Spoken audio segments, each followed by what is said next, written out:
ketika firman Tuhan diberitakan, itu semua akan menjadi berkat rohani buat kami. Menjadi makanan rohani yang mendewasakan manusia roh kami. Terima kasih Bapa. Urapi hamba-Mu, kami mau sambut berkat firman-Mu. Hanya di dalam nama Tuhan Yesus Kristus. Mari yang siap diberkati. Katakan bersama-sama, amin. Silakan duduk. Shalom. Puji nama Tuhan. Malam hari ini saya akan berbicara tentang kekecewaan. Siapa yang pernah kecewa di tempat ini? Angkat tangan pendek-pendek ya. Saya yakin semua orang pernah merasakan yang namanya kecewa. Entah kecewa karena persoalan keluarga, entah kecewa karena pekerjaan, karena masalah keuangan, entah kecewa tentang pelayanan. Ya, bisa saja kecewa karena pelayanan. Tapi setiap orang pernah rasanya kecewa. Dan saya yakin tidak pernah ada orang yang menikmati rasa kecewa. Ya, membekas dalam hati ini. Tapi pernah tidak saudara berpikir bahwa Tuhan juga bisa kecewa? Saudara, sering ya yang kita lakukan ketika kita datang sama Tuhan, kita minta Tuhan ngerti sama kita. Ada pujian mengatakan, Allah mengerti, Allah peduli. Jadi rasanya Tuhan itu dituntut untuk ngerti kita, peduli dengan kehidupan kita. Sehingga ketika kita datang ke gereja, kita datang ke dalam pertemuan-pertemuan ibadah, kita itu sedang minta sama Tuhan supaya Tuhan ngerti kita. Tapi malam hari ini, Tuhan akan melakukan sebaliknya. Ketika kita datang, Tuhan minta supaya kita ngerti Dia. Saudara mau? Amin. Ayo kita baca bersama-sama di dalam kitab Yesaya pasal yang kelima. Yesaya pasalnya yang kelima, kita akan membaca mulai ayat yang pertama sampai dengan ayat yang ketujuh. Yesaya pasal yang kelima, ayat yang pertama sampai dengan ayat yang ketujuh. Saya akan membacakan firman Tuhan berbunyi demikian. Nyanyian tentang kebun anggur. Ayat 1, aku hendak menyanyikan nyanyian tentang kekasihku, nyanyian kekasihku tentang kebun anggurnya. Kekasihku itu mempunyai kebun anggur di lereng bukit yang subur. Ia mencangkulnya dan membuang batu-batunya dan menanaminya dengan pokok anggur pilihan. Ia mendirikan sebuah menara jaga di tengah-tengahnya dan menggali lubang tempat memeras anggur. Lalu dinantinya supaya kebun itu menghasilkan buah anggur yang baik. Tetapi yang dihasilkannya ialah buah anggur yang asam. Maka sekarang hai penduduk Yerusalem dan orang Yehuda, adililah antara aku dan kebun anggurku itu. Apatah lagi yang harus diperbuat untuk kebun anggurku itu yang belum ku perbuat kepadanya? Aku menanti supaya dihasilkannya buah anggur yang baik. Mengapa yang dihasilkannya hanya buah anggur yang asam? Maka sekarang aku mau memberitahukan kepadamu apa yang hendak kulakukan kepada kebun anggurku itu. Aku akan menebang pagar durinya sehingga kebun itu dimakan habis, dan melanda temboknya sehingga kebun itu diinjak-injak. Aku akan membuatnya ditumbuhi semak-semak, tidak dirantingi dan tidak disiangi, sehingga tumbuh putri malu dan rumput. Aku akan memerintahkan awan-awan supaya jangan diturunkannya hujan ke atasnya. Sebab kebun anggur Tuhan semesta alam ialah kaum Israel dan orang Yehuda. Ialah tanam-tanaman kegemarannya, dinantinya keadilan tetapi hanya ada kelaliman.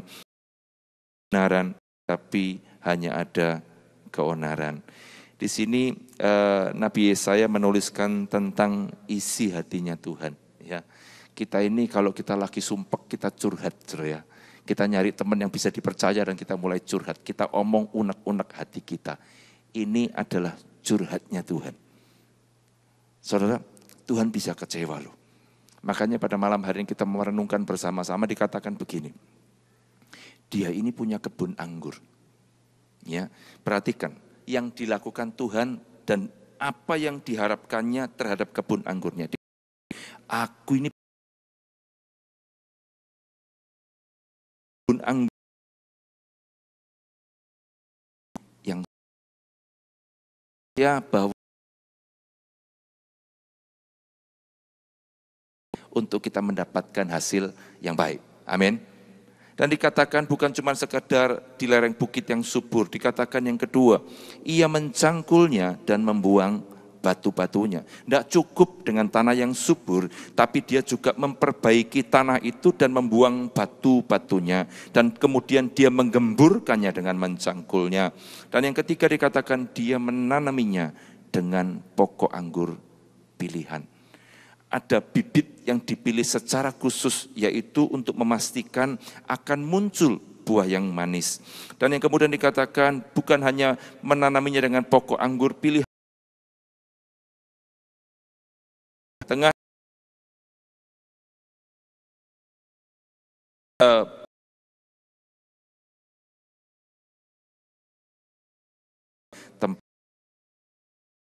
lalu dinantinya supaya kebun itu menghasilkan buah anggur yang baik, tetapi yang dihasilkannya ialah buah anggur yang asam. Ketika Tuhan memastikan segala yang dilakukannya itu harus menghasilkan buah anggur yang manis, maka dia berharap bahwa apa yang akan dia dapatkan adalah buah anggur yang manis. Apakah Tuhan berlebih-lebihan ketika dia mengharapkan buah anggur yang manis? Tidak loh saudara. Dia sudah melakukan banyak cara. Dia melakukan apa yang paling baik untuk memastikan ada buah anggur.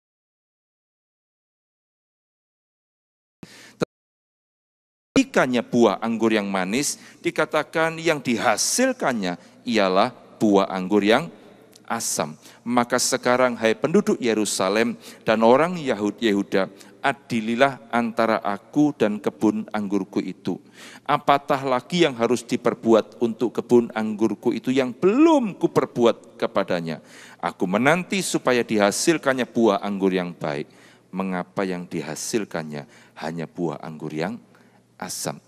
Ini merupakan bentuk kekecewaan Tuhan terhadap suku Yehuda. Karena dia berharap suku Yehuda itu menghasilkan kehidupan yang manis buat Tuhan. Tetapi yang dihasilkannya adalah kehidupan yang asam. Pertanyaannya buat kita pada malam hari ini. Ketika Tuhan juga datang di dalam kehidupan kita dan dia cari buah anggur yang manis, kira-kira Tuhan bakal dapat apa? Saudara, saya beberapa waktu yang lalu ketemu dengan seorang teman di lab. Dia bilang, Pak, saya lagi periksa darah. Saya guyonan sama dia. Saya datang ini periksa hati. Di lab tidak bisa periksa hati, saudara. Tapi di tempat ini kita bisa periksa hati kita. Dan Tuhan yang akan periksa hati kita. Amin. Saudara, tidak ada yang bisa disembunyikan dari Tuhan. Engkau boleh tampil dengan keadaan yang paling sempurna pada malam hari ini. Dandanan yang paling bagus. Ya, tetapi Tuhan tidak melihat semuanya itu. Yang Tuhan lihat adalah hatimu. Sehingga ketika Tuhan mencari buah anggur dalam kehidupan kita, saudara boleh jujur dengan diri saudara sendiri. Kira-kira buah anggur kayak apa yang kita akan bawa kepada Dia? Asam atau manis? Kalau kita bawa anggur yang asam, buah yang asam buat Tuhan, maka Tuhan pun akan mengatakan hal yang sama kepada seperti yang dikatakannya kepada suku Yehuda. Aku ini sudah melakukan semuanya, apalagi yang belum aku lakukan untuk kamu. Tetapi kenapa engkau menghasilkan buah anggur yang asam? Pertanyaan itu akan menjadi pertanyaan yang terus berkata-kata kepada kita karena Tuhan nuntut bahwa buah-buah yang dihasilkan oleh setiap kehidupan kita itu adalah buah anggur yang manis. Karena apa? Karena Tuhan mengatakan yang aku pilih itu adalah pokok anggur pilihan. Bukan sekedar pokok anggur. Tuhan mengatakan pokok anggur yang aku pilih sendiri untuk memastikan bahwa buah anggur yang dihasilkannya adalah buah anggur yang manis. Saya pernah punya pohon belimbing di rumah, saudara. Pohon belimbing ini saya cangkok dari rumah orang tua saya. Ketika saya belum punya rumah sendiri, masih tinggal di rumah orang tua, kemudian saya lihat di pohon belakang, taman belakang rumah itu ada sebuah pohon belimbing yang bagus banget. Ya, pohonnya enggak terlalu tinggi, tetapi buahnya itu banyak dan besar-besar. Maka saya kemudian mikir, kalau saya punya yang kayak gini di rumah saya kelak, saya senang banget. Maka kemudian saya bilang sama orang tua saya, tolong saya dicangkokkan. Saya percaya beberapa tahun lagi saya bakal punya rumah sendiri. Sehingga nanti saya mau tanam di rumah saya. Dan oleh orang tua saya disiapkan sebuah cangkokan tanaman ini. Ketika selesai dipindahkan ke pot dan kami tunggu. Sampai kemudian saya bisa memiliki rumah sendiri. Dengan sukacita saya bawa pohon belimbing ini ke rumah. Saya keluarkan dari potnya dan saya tanam di halaman belakang. Saya pindah ke rumah saya itu tahun 90-an akhir, saudara. Hampir tahun 2000. Ketika saya tunggu, saudara, maka dia mulai pelan-pelan bertumbuh, saudara. Dahannya pokoknya menjadi lebih besar, dahannya mulai banyak, ranting-rantingnya banyak, daunnya banyak sekali. Saya mengatakan, puji Tuhan, udah mirip-mirip sama induknya yang ada di rumah orang tua saya. Tetapi setelah saya tunggu 1 tahun, 2 tahun, loh kok yang banyak daunnya? Saya nanam pohon belimbing, kalau saya berharap saya dapat buah belimbing, saya kan tidak berlebih-lebihan kan? Karena memang pohon belimbing didesain untuk menghasilkan buah belimbing. Bukan seperti lagunya Bruri Peso 5. Ya, daun semangka, buah semangka berdaun sirih, itu mujizat, saudara ya. Ini enggak. Saya cuma minta, saya tidak minta duren, saya tidak minta semangka, saya minta karena kamu pohon belimbing, maka kamu harus menghasilkan buah belimbing. Saya menantikan, tidak ada buahnya. 2 tahun, 3 tahun, 4 tahun. Saya kemudian cari tahu dengan teman-teman yang ahli dalam masalah pohon-pohonan, saudara. Dia mengatakan di trimming, dipotongin ranting-rantingnya. Mungkin karena terlalu banyak rantingnya, terlalu banyak daunnya, itu menghambat buahnya. Oh, mungkin juga. Maka saya mulai trimming, saudara. Dan ketika saya trimming selesai, saya tunggu lagi. 1 tahun lagi, 2 tahun. Tidak ada buahnya juga. What's wrong? Apa yang salah dengan tanaman ini? Kemudian saya nanya lagi sama orang lain, apa lagi yang harus saya lakukan? Oh, mungkin kalau dipaku. Saya mikir, apa hubungannya pohon dipaku dengan menghasilkan buah? Atau mungkin kalau dipaku itu kayak dimarahi, saudara. Dok, sakit, maka dia kemudian ingat harus berbuah. Ya sudah, tak paku, saudara. Dok, gitu. Saya tunggu lagi, tidak ada hasilnya. Nanya lagi sama orang lain, apa lagi? Oh, di ketalang-alang. Saya juga mikir, gini gak ilmiah sama sekali.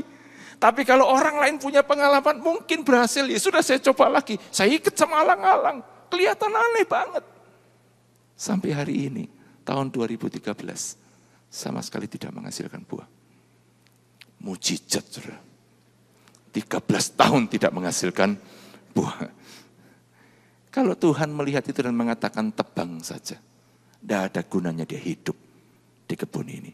Saudara, hal yang sama loh. Saya lakukan, saya mengatakan kepada diri saya sendiri dan kepada istri saya nanam pohon belimbing ini bukan cuma jadi iup-iupan. Kalau cuma sekedar iup-iupan, saya akan cari pohon lain yang lebih gede. Bukan pohon belimbing. Karena apa? Karena saya berharap ada buah belimbing kok.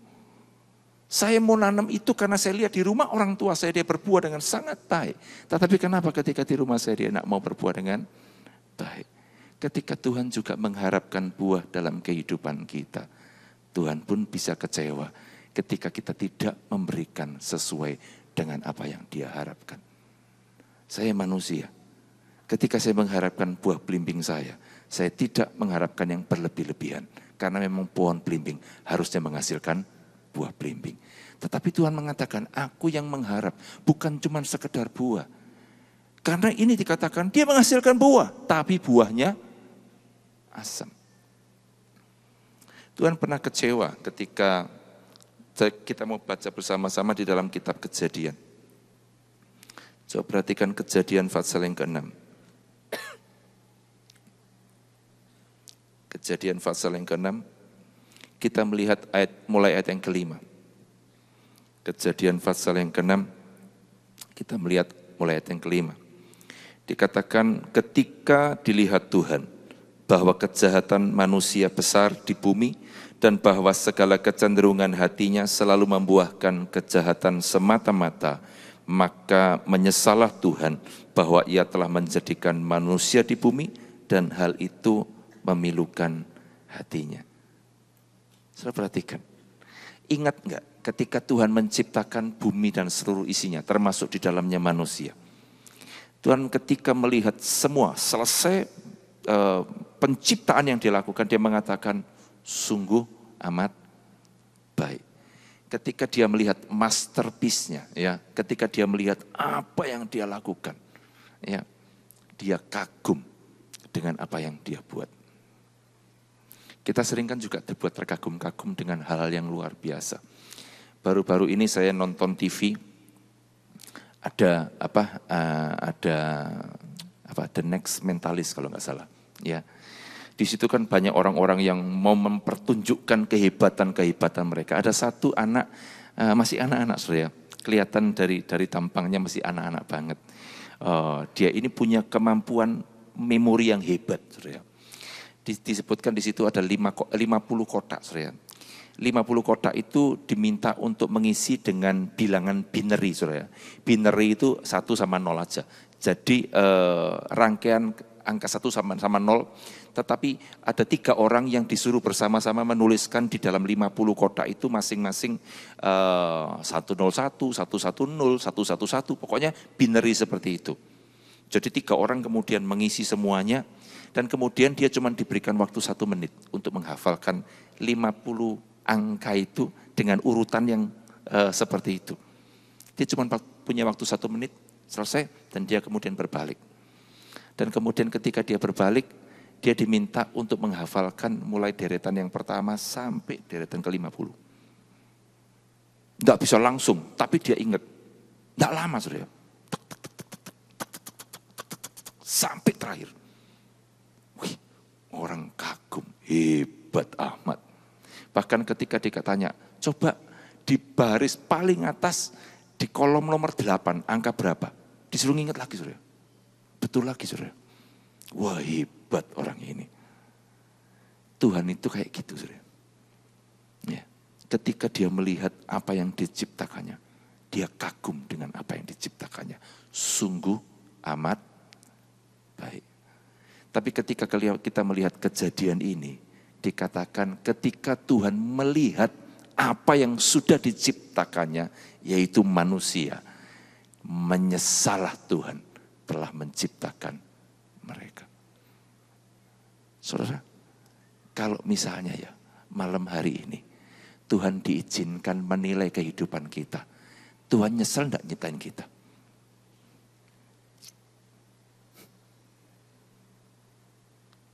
Menyesal enggak?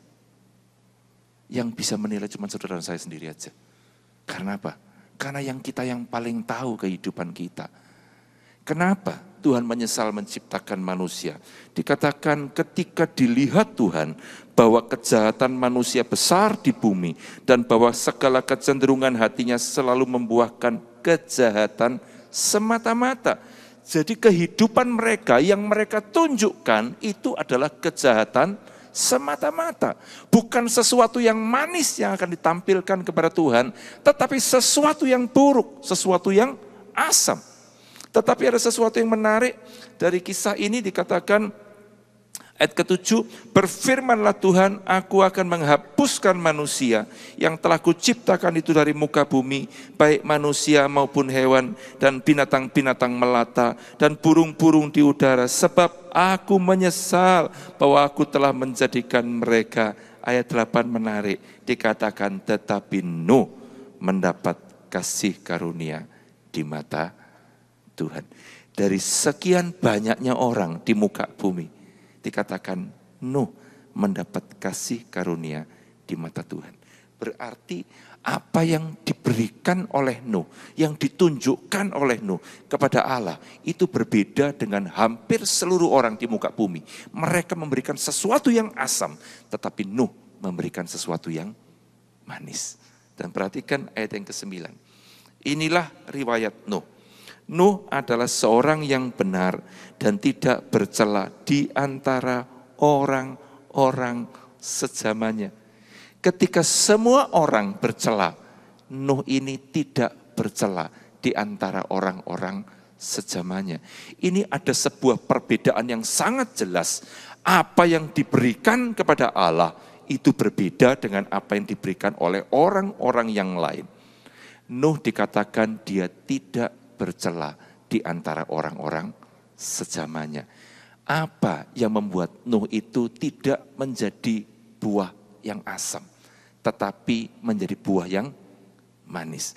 Di dalam ayat yang ke-9 bagian akhir dikatakan Nuh itu hidup bergaul dengan Allah. Kunci untuk bisa memberikan sesuatu yang manis kepada Allah kita adalah pergaulan dengan Allah. Saudara, saya percaya ketika kita semakin mendekat ke dunia, maka kita akan semakin jauh dari Tuhan. Tetapi ketika kita mendekat kepada Tuhan, maka kita semakin jauh dengan dunia. Itu yang Tuhan katakan, yang Tuhan siapkan itu pokok anggur pilihan. Supaya kita ketika menjadi ranting-rantingnya, kita melekatkan diri kita kepada pokok anggur yang benar, pokok anggur pilihan, maka kita pasti akan menghasilkan buah anggur yang manis. Kenapa Bapak Gembala di tempat ini? Terus rasanya saudara, ayo berdoa, ayo ikut ibadah-ibadah. Karena apa? Pergaulan dengan Allah itu akan membuat perbedaan di dalam kehidupan kita. Amin. Seringkali kita mengatakan, aku ini sibuk. Oke, semua orang punya kesibukan. Tapi ingat, ketika engkau tidak bergaul dengan Allah, maka dunia akan membuat engkau bergaul dengan mereka. Dan ketika engkau bergaul dengan dunia, jadilah seperti apa yang di zaman Nuh. Orang-orang itu punya keinginan untuk berbuat jahat semata-mata. Pergaulan mereka dengan dunia yang membentuk kehidupan mereka. Sehingga apa yang mereka hasilkan adalah sesuatu yang asam untuk Tuhan. Ketika kita sadar pergaulan itu akan membentuk kehidupan kita, maka kita harus berpikir, kita harus bergaul dengan siapa. Dan hari ini dikatakan dengan jelas, pergaulan Nuh dengan Allah yang membuat hidupnya tidak bercela di antara orang-orang sejamannya. Saya percaya apa yang kita lakukan pada malam hari ini tidak akan pernah sia-sia. Amin. Bahkan mungkin ada orang-orang yang pulang dari kantor langsung datang ke tempat ini. Karena apa? Kerinduan mereka berjumpa dengan Tuhan. Dan saya percaya ada orang-orang yang seperti itu yang akan sungguh-sungguh memberikan sesuatu yang manis buat Tuhan kita. Amin. Saudara, saya percaya ada buah-buah yang kita hasilkan. Ada seorang teman mengatakan begini, dia baca sebuah buku, ranting itu tugasnya bukan berbuah. Ranting itu tugasnya nancep ke pokok anggur. Dan buah itu cuma dampak. Amin. Saudara, engkau nempel kemana, maka itu akan menentukan buah apa yang kau hasilkan. Kalau engkau nempel kepada pokok anggur yang benar, dipastikan engkau akan menghasilkan buah anggur yang manis. Seperti yang dirindukan oleh Tuhan. Kalau kemudian engkau bertanya-tanya, kenapa muncul buah anggur yang asam dalam kehidupanku? Mulai perhatikan hidupmu, periksa hatimu, engkau nempel kemana? Kalau engkau nempel ke pokok anggur pilihan itu, maka dipastikan engkau pasti akan menghasilkan buah anggur yang manis. Saya mengajak untuk membuka, saudara, di dalam Galatia pasal yang kelima, Galatia pasal yang kelima. Kita akan membaca mulai ayat yang ke-16. Galatia pasal yang kelima, mulai ayat yang ke-16. Hidup menurut daging atau roh. Ya. Maksudku ialah, hiduplah oleh roh, maka kamu tidak akan menuruti keinginan daging. Sebab keinginan daging berlawanan dengan keinginan roh, dan keinginan roh berlawanan dengan keinginan daging. Karena keduanya bertentangan sehingga kamu setiap kali tidak melakukan apa yang kamu kehendaki. Akan tetapi jikalau kamu memberi dirimu dipimpin oleh roh, maka kamu tidak hidup di bawah hukum Taurat. Perbuatan daging telah nyata. Perbuatan daging itu adalah buah dari daging. Kalau ada buah roh, maka ada juga buah dari daging. Perbuatan daging atau buah daging telah nyata, yaitu percabulan, kecemaran, hawa nafsu, penyembahan berhala, sihir, perseteruan, perselisihan, iri hati, amarah, kepentingan diri sendiri, percideraan, roh pemecah, kedengkian, kemabukan, pesta pora, dan sebagainya. Terhadap semuanya itu, kuperingatkan kamu, seperti yang telah kubuat dahulu, bahwa barang siapa melakukan hal-hal yang demikian, ia tidak akan mendapat bagian di dalam kerajaan Allah. Kalau buah-buah roh, orang tahu. Ya, kita melihat di dalam ayat yang ke-22, dikatakan, tetapi buah roh ialah kasih, sukacita, damai sejahtera, kesabaran, kemurahan, kebaikan, kesetiaan, kelemah lembutan, penguasaan diri. Ada 9 buah roh. Ini yang Tuhan maksudkan dengan buah yang manis. Saudara, mudah sekali untuk melihat apa sih yang diharapkan sama Tuhan. Yaitu buah-buah yang kelihatan dalam hidup kita sehari-hari. Yaitu buah-buah seperti ini yang diharapkan oleh Tuhan. Yaitu kasih. Apakah hidup kita penuh kasih? Atau kita penuh dengan amarah? Ya. Yang kedua, sukacita. Apakah hidup kita sudah kelihatan penuh dengan sukacita? Itu buah anggur yang manis. Apakah hidup kita penuh dengan damai sejahtera? Penuh dengan kesabaran, penuh dengan kemurahan, penuh dengan kebaikan, penuh dengan kesetiaan, penuh dengan kelemah lembutan, penuh dengan penguasaan diri. Kalau dikatakan buah roh, berarti dampak dari roh Allah yang hidup dalam kehidupan kita. Ketika nempel kepada pokok anggur pilihan itu, maka muncul 9 hal ini. Itu buah anggur yang manis yang Tuhan harapkan ada di dalam kehidupan kita. Pergaulan kita dengan Allah akan menghasilkan buah-buah yang seperti ini. Sehingga Tuhan mengharapkan ada buah yang seperti ini yang akan kita bawa kepada Dia. Sekarang kan kalau kita mau lihat hidup kita, seperti yang saya katakan tadi, kita periksa hati kita.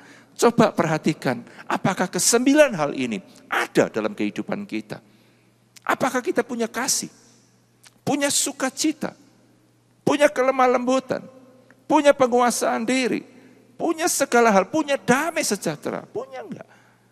Kalau enggak, itu yang Tuhan katakan. Aku mencari buah anggur yang manis, tetapi kenapa yang datang justru buah anggur yang asam?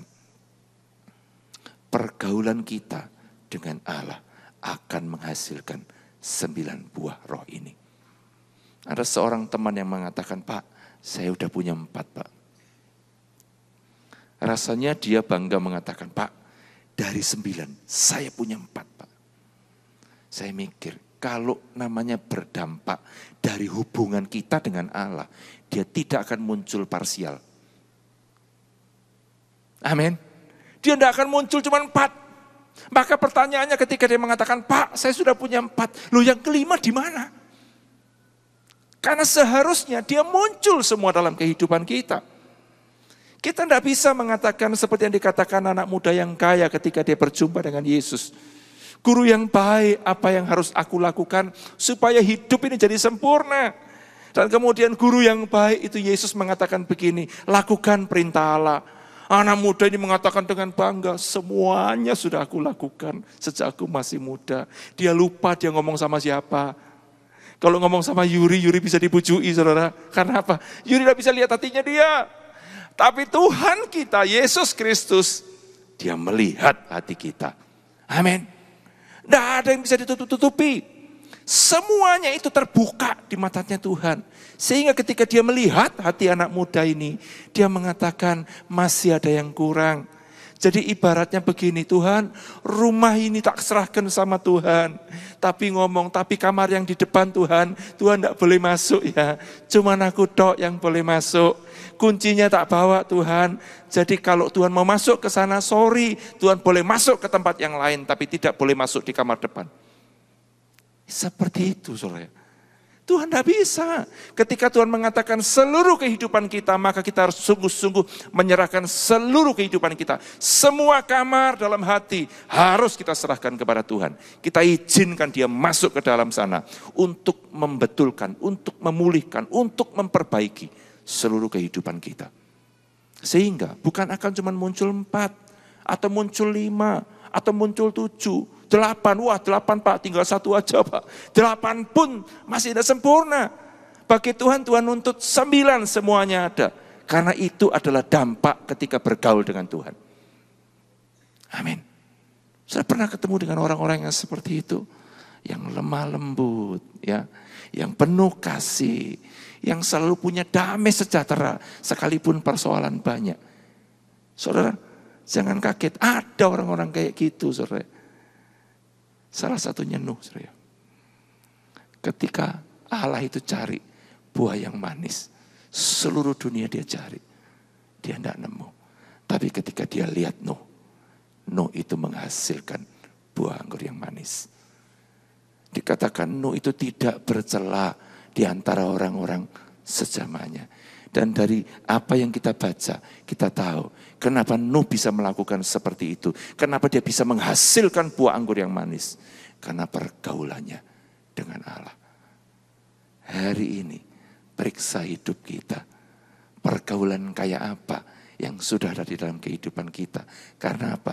Karena pergaulan ini yang akan menentukan akan menjadi buah apa yang kita akan siapkan buat Tuhan kita. Amin. Buah-buah yang asam. Tadi kita sudah bahas buah-buah yang manis. Sekarang kita lihat buah-buah yang asam. Dikatakan perbuatan daging itu telah nyata. Periksa ya.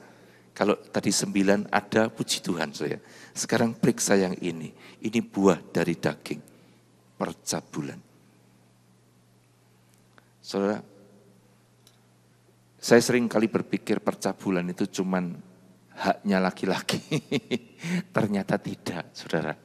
Wanita pun ada yang punya problem dengan percabulan.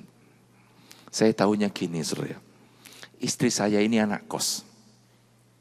Ya, ketika dia dulu kuliah, dia itu anak kos. Dan ketika kami bincang-bincang itu saya baru tahu ternyata ketika dia di kos dulu, teman-teman kosnya itu juga baca buku porno. Saya cuma mikir, buku porno itu kayaknya haknya laki-laki kayaknya. Cuma laki-laki yang baca. Ternyata tidak, saudara. Ada wanita yang juga yang suka. Yang namanya selingkuh, jangan dipikir cuma laki-laki tok yang selingkuh. Ada wanita yang selingkuh, saudara. Jadi yang namanya percabulan, ini universal. Jangan dipikir cuma laki-laki tok, perempuan pun juga melakukannya. Dan perhatikan dikatakan ini adalah buah dari daging. Ketika engkau melekat dengan kedaginganmu, maka muncullah yang namanya buah dari daging, percabulan. Bukan hanya percabulan, dikatakan kecemaran, hawa nafsu, penyembahan berhala, sihir, perseteruan, perselisihan. Saudara melihat ada orang-orang yang ketika dia masuk dalam lingkungan manapun juga selalu menjadi persoalan. Bahasa kerennya troublemaker, saudara ya. Ditaruh dimanapun jadi persoalan. Ditaruh di kelompok ini jadi persoalan. Dipindah kelompok lain jadi persoalan. Ya, saya dulu punya persoalan seperti itu, saudara ya. Ada karyawan di tempat saya bekerja. Ketika dia bekerja, itu ada aja. Mesti sama teman-temannya itu berselisih pendapat. Saya mikir, kok gak betul sih? Ya wis, mungkin dia gak cocok di tempat ini. Saya pindahkan ke departemen yang lain. Saya berharap mungkin ini lebih cocok sama dia. Dan ketika dipindah di departemen yang lain, sama aja. Saya pindah lagi, taruh departemen yang lain, sama aja. Wah, berarti talentanya dia ini troublemaker, saudara ya. Kelebihannya dia ini suka bikin masalah di mana-mana. Saudara, dan ini jelas firman Tuhan mengatakan buah dari daging itu adalah perselisihan. Di mana-mana itu selalu menimbulkan perselisihan. Berikutnya buah dari daging, iri hati. Iri hati, saudara. Orang seringkali berpikir ini sesuatu yang biasa. Tapi hati-hati, di mata Tuhan ini adalah buah anggur yang asam. Kita kadang-kadang tidak terasa kita itu iri hati. Ya, ketika di gereja, Kita ketemu sama teman-teman kita, teman-teman pelayanan. Dan kemudian ketika dia mengeluarkan gadgetnya yang paling baru, kita tidak sadar kita mengatakan, aku kepingin yang kayak gitu. Ketika lihat teman kita bawa motor yang baru, ketika ngelihat, kok dia yang dikasih, kenapa aku tidak dikasih? Ketika teman kita bawa mobil yang lebih bagus dari punya kita mengatakan, Tuhan, aku kepingin yang seperti itu. Kenapa aku tidak dikasih, dia dikasih. Hati-hati. Ini buah dari daging. Akan berbeda, saudara, ketika engkau memiliki hubungan dengan Tuhan. Ketika ada temanmu punya barang lebih bagus. Atau ketika dia dipromosikan lebih tinggi daripada engkau. Maka reaksinya kita, puji Tuhan. Tuhan itu baik. Tuhan tahu kapan waktunya mempromosikan teman saya. Dan saya yakin juga Tuhan tahu kapan waktunya mempromosikan saya. Amin. Respon kita akan berbeda. Bukannya iri hati justru mengucap syukur. Ya, iri hati itu merupakan buah dari daging. Amarah. Ya, saudara, ada seorang diakones di gereja di tempat saya melayani.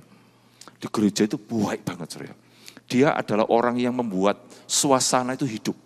Ketika dia hadir, misalnya di dalam fellowship, wah semua seneng, karena apa? Dia membuat semua orang ketawa.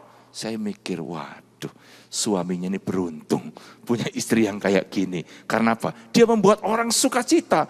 Saya mikir, wah pasti di rumah dia akan membuat seluruh keluarga bersukacita. Tapi ketika mulai ngomong dekat sama dia mengatakan, suaminya, kalau di rumah enggak gini, Pak. Di rumah ini ngamuan. Lu kok bisa? Iya, kalau cuma 2 jam tok fellowship, tidak masalah Pak, tahan-tahan ngamuknya. Tapi kalau sudah di rumah, marah. Jangan cari-cari persoalan sama mama ya, tak marahi kamu.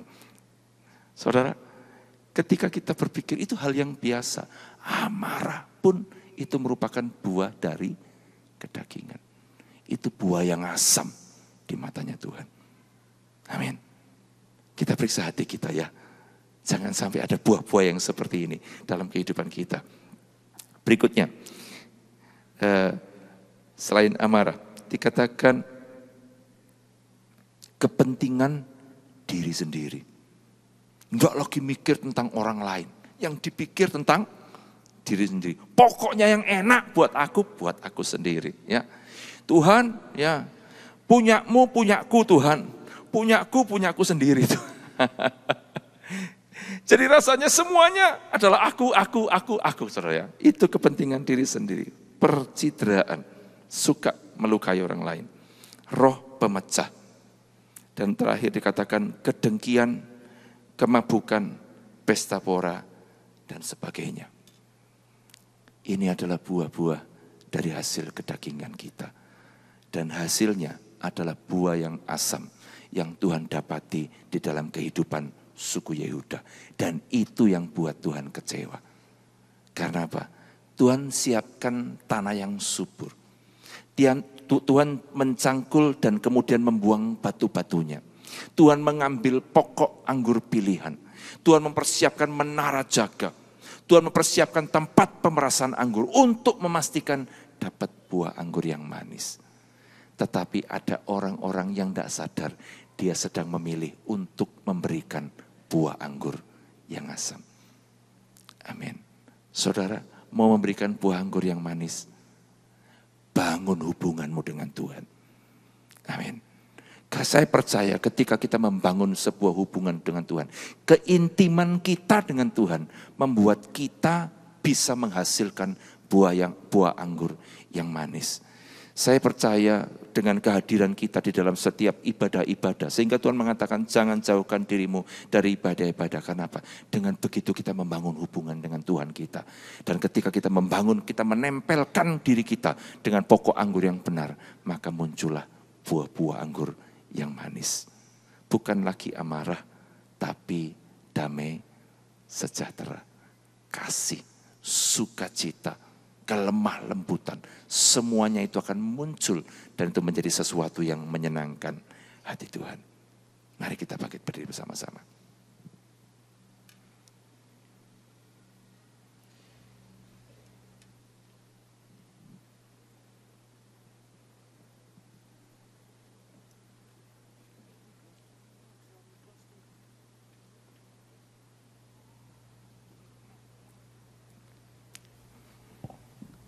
Yang aneh saudara ya, kita ada di dalam hadirat Tuhan, tapi ada orang-orang yang jauh dari Tuhan.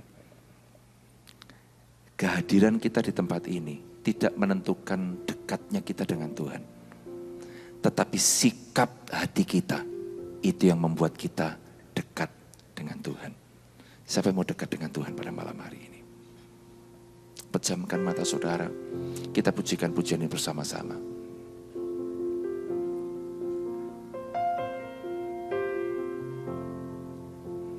Draw me close to you. Mari dekat dengan Tuhan. Never let me go.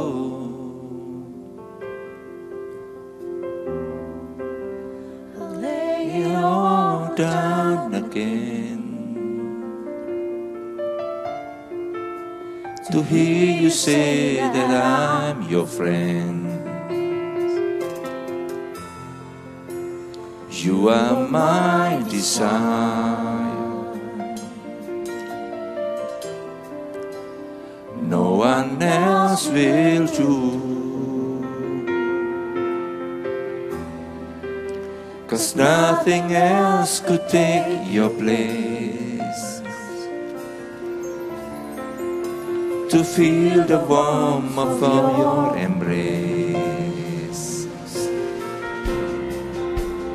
Help me find the way. Bring me back to you.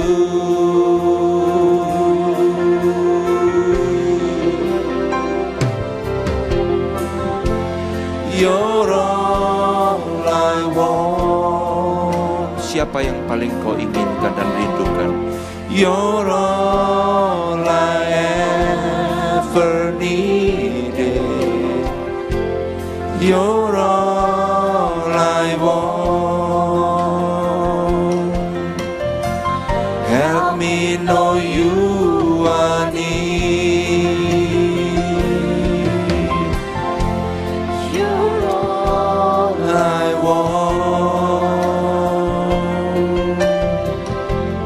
You're all I ever needed. You're all I want. Help me know you are near.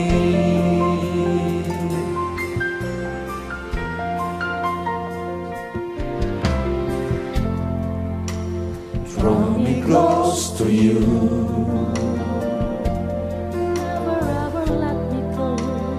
Never let me go. I lay it all down again. Just To hear you say that I'm your friend. You are my desire. You are my desire. No one else will do. 'Cause nothing else could take your place. To feel your warmth, your embrace. Mari katakan dengan kuat. Help me find the way. Bring me back to you.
Pejamkan mata saudara.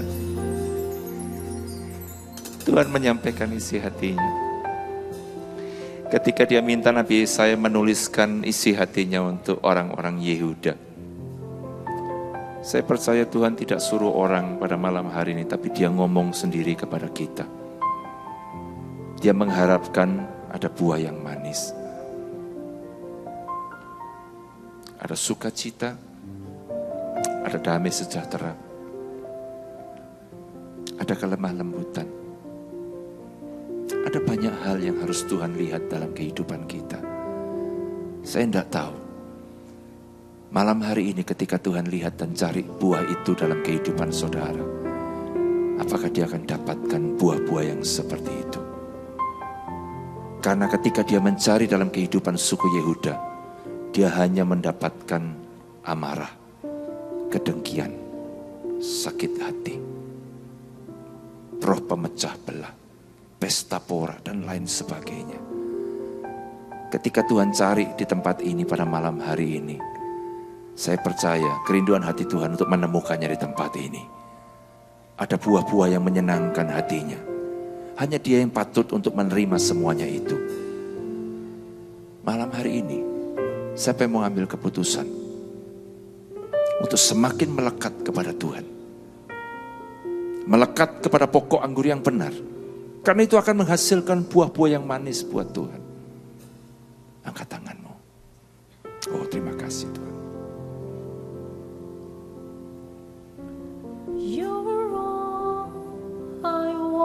Katakan ini kepada Tuhanmu. Engkau aku butuhkan Tuhan. Engkau yang aku perlukan Tuhan.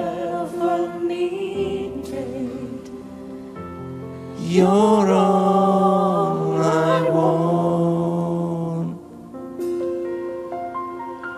Help me know you are near. You're all I want. Kau dengar Tuhan. Ini seruan doa kami anak-anakmu di tempat ini Tuhan. Cuman Engkau yang kami butuhkan dalam kehidupan ini. Kami berlari kepadamu Tuhan. Oh, Engkau dibutuhkan di tempat ini Tuhan. Help me know you are near. You're all I want. You're all I ever needed. You're all I want. Help me know you are near. Serukan dengan kuat. Tarik hadiratnya pada malam hari ini. Engkau dibutuhkan di tempat ini Tuhan. You're all I ever needed. You're all I want. Help me know you are near. Help me know you are near. Help me know you are near. Kami tahu Engkau dekat dengan kami Tuhan. Iralama ya ralama ya ralama ya ralama ya ralama ya ralama ya ralama.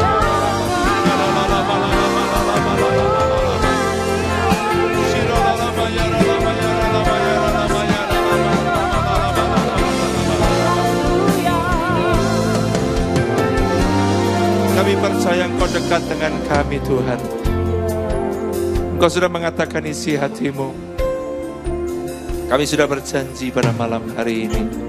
Kami mengambil keputusan Tuhan untuk melekat kepadamu Tuhan. Bergaul dengan Tuhan sama seperti Nuh.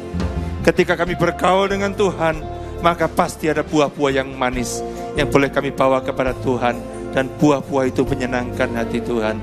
Keputusan kami pada malam hari ini Tuhan, hanya memberikan yang manis kepada Tuhan. Terima kasih buat malam hari ini. Buat firman-Mu, Biar ini boleh menjadi kebenaran Tuhan di dalam kehidupan kami. Kami terima dengan lemah lembut firman-Mu ini dan kami jadikan kebenaran secara pribadi yang akan kami hidupi. Ketika kami tinggalkan tempat ini Tuhan, kami mau hanya memberikan yang terbaik untuk Tuhan kami. Terima kasih Bapa, janji kami mau lebih karib dengan Tuhan. Kami mau lebih intim dengan Tuhan. Hanya di dalam nama Tuhan Yesus, mari yang sudah berjanji, katakan bersama-sama, amin. Silakan duduk kembali Bapak Ibu Saudaraku. Di waktunya buat setiap kita untuk memberikan persembahan yang terbaik buat Tuhan.